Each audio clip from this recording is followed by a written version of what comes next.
Hello students, NK Mittal law class में आपका स्वागत है। मेरा नाम निधि मित्तल है। आज हम टॉपिक रिलेट करेगा हमारा प्रोविजन ऑफ ऑफेंडर्स एक्ट 1958 के सेक्शन 12 से आज हम बात करेंगे। Removal of disqualification attaching to conviction. Section 12 कहता है, notwithstanding anything contain in any other law a person found guilty of an offence deal with under provision of section 3 or section 4 shall not suffer disqualification if any attaching to the conviction of any offense under such law।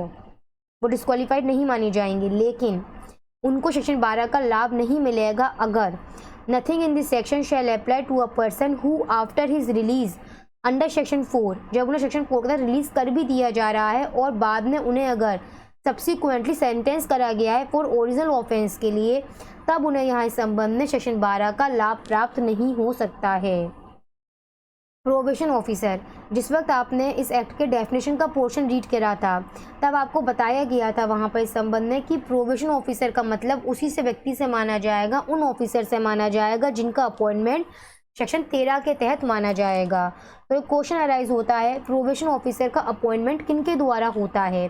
Section 13 का sub section 1 कहता है, probation officer under this act shall be a person appointed to be probation officer by the state government और recognised as such by the state government. इसके द्वारा इनका appointment किया जाएगा, state government के द्वारा। A person provided for this purpose by a society recognised, या फिर कौन ऐसा व्यक्ति जो प्रोबेशन ऑफिसर के रूप में अपॉइंट किया जाएगा जिसका अपॉइंटमेंट स्टेट गवर्नमेंट के द्वारा होगा, या फिर स्टेट गवर्नमेंट के द्वारा रिकॉग्नाइज सोसाइटी के द्वारा अपॉइंट होगा, या फिर एक्सेप्शनल केसेस में किसी ऐसे व्यक्ति को प्रोबेशन ऑफिसर के रूप में अपॉइंट किया जा सकता है जिसको कोर्ट के द्वारा अपॉइंट किया जाएगा। A probation officer under this act shall be a person appointed to be a probation officer by state government, a person provided for this purpose by a society recognised in this behalf by the state government. In exceptional cases, any other person who, in the opinion of court, is fit to act as a probation officer in the special circumstances of the case। Subsection 2 यहाँ पे क्या कह रहा है, a court which pass an order under section 4 the district magistrate of the district in which the offender for the time being resides may। यहाँ पे बताया गया है, कैसे पावर बताई गई है कि ऐसी कोर्ट जिनके द्वारा सेक्शन 4 के तहत कोई ऑर्डर पास किया गया है, या फिर डिस्ट्रिक्ट मजिस्ट्रेट साहब, डिस्ट्रिक्ट मजिस्ट्रेट ऑफ डिस्ट्रिक्ट, जिसमें कौन सी डिस्ट्रिक्ट के डिस्ट्रिक्ट मजिस्ट्रेट साहब, जिसमें वो ऑफेंडर निवास करता है, अगर वो चाहें may at any time appoint any probation officer in the place of the person name in the supervision order. तो वहाँ पर जो सुपरविजन ऑर्डर पास किया जाता है उसमें वहाँ पर उस प्रोबेशन ऑफिसर का वह नाम वहाँ पर इंकित कर सकते हैं। ये पावर किसके पास में, कोर्ट के पास में। कौन सी कोर्ट, जिनके द्वारा सेक्शन 4 के तहत ऑर्डर दिया जा रहा है, या फिर डिस्ट्रिक्ट मजिस्ट्रेट साहब के पास में, district magistrate of district in which the offender for the time being resides, उनके पास ये पावर दी गई है। जो प्रोबेशन ऑफिसर होता है वो किनके कंट्रोल में काम करता है, probation officer in the exercise of his duties under this act shall be subject to the control of district magistrate. और एक्सप्लेन कर दो इसे, कौन से डिस्ट्रिक्ट मजिस्ट्रेट साहब की बात हो रही है, district magistrate of district in which the offender for the time being resides. तो प्रोबेशन ऑफिसर किनके कंट्रोल में काम करता है, डिस्ट्रिक्ट मजिस्ट्रेट साहब के कंट्रोल में काम करता है।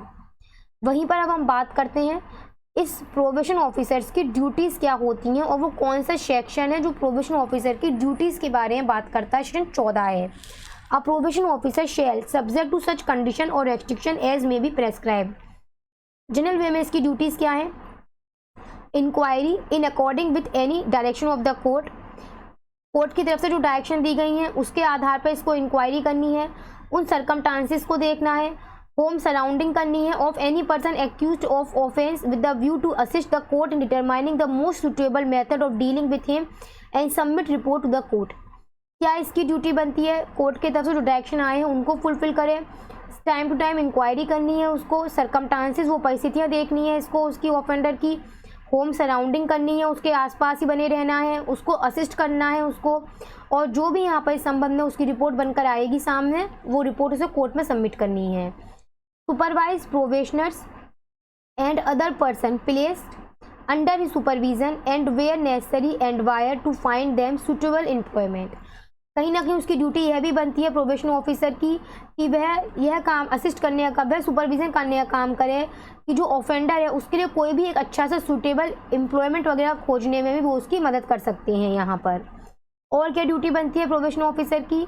Advice and assist offenders in the payment. आपको याद होगा इस संबंध में सेक्शन 5 की बात हो रही है, एक बार चेक कर लीजिएगा, मुझे जहाँ तक याद आ रहा है इस एक्ट के सेक्शन 5 की बात हो रही है कि पेमेंट ऑफ कंपनसेशन और cost order by the court, की यहाँ पर कोर्ट के पास सेक्शन 5 क्या बात करता है कि कोर्ट के पास ये एम्पावर करा गया है कि कोर्ट को अगर ऐसा लगता है तो वो यहाँ पर ऑफेंडर को ये आदेश कर सकती है कि उसकी वजह से जिस व्यक्ति को हानि पहुंची है उसको वो कंपनसेशन दे, एक रीजनेबल कंपनसेशन देने का, कोर्ट की प्रोसीडिंग का कॉस्ट देने का वो उसको ऑर्डर पास कर सकती हैं।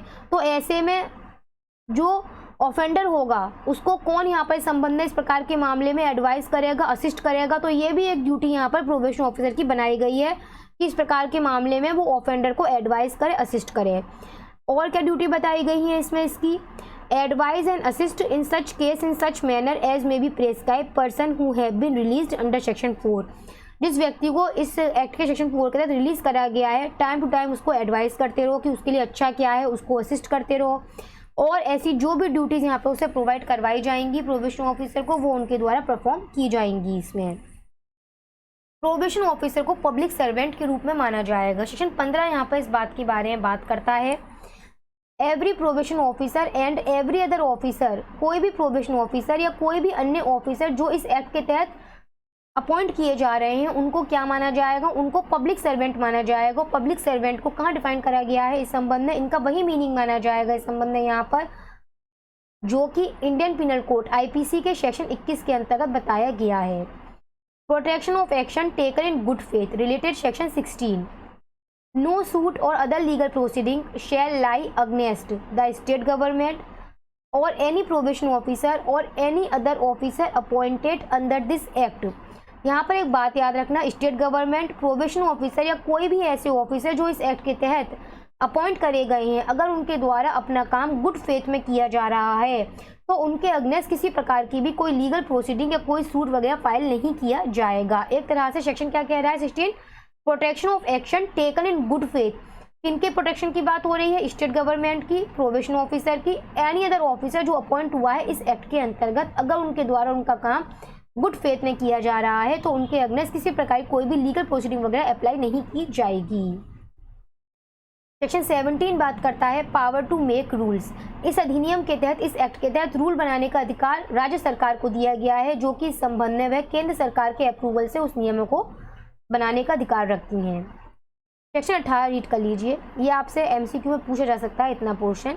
Saving of the operation of certain enactments nothing in this act shall affect the provision of. इस एक्ट के जो नियम है, प्रोबेशन एक्ट के जो नियम है, आपके सामने जो ये जो पॉइंट्स आपके सामने दे रखे गए हैं उनको प्रभावित नहीं करेंगी, चाहे वो रिफॉर्मेटरी स्कूल एक्ट हो, प्रिवेंशन ऑफ करप्शन एक्ट हो या फिर जुवेनाइल ऑफेंडर्स हो। एक बार रीड कर लेते हैं। Section 18 saving of operation of certain enactments nothing in this act shall affect the provision of section 31 of reformatory school act, section 5 का subsection 2 of prevention of corruption act का, और any law in force in state relating to juvenile offenders of borstal schools.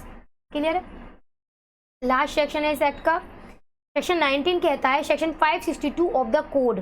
Code का मतलब मैंने शुरू में definition बताया था सीआरपीसी से है, और प्रेजेंट टाइम में सीआरपीसी का जो सेक्शन 360 है, यहाँ पर सेक्शन 562 लिख रहा है ना, उसकी बात कर रही हूँ मैं। सेक्शन 360 की बात हो रही है एक तरह से यहाँ पर। Section 562 of the code not apply in the certain areas.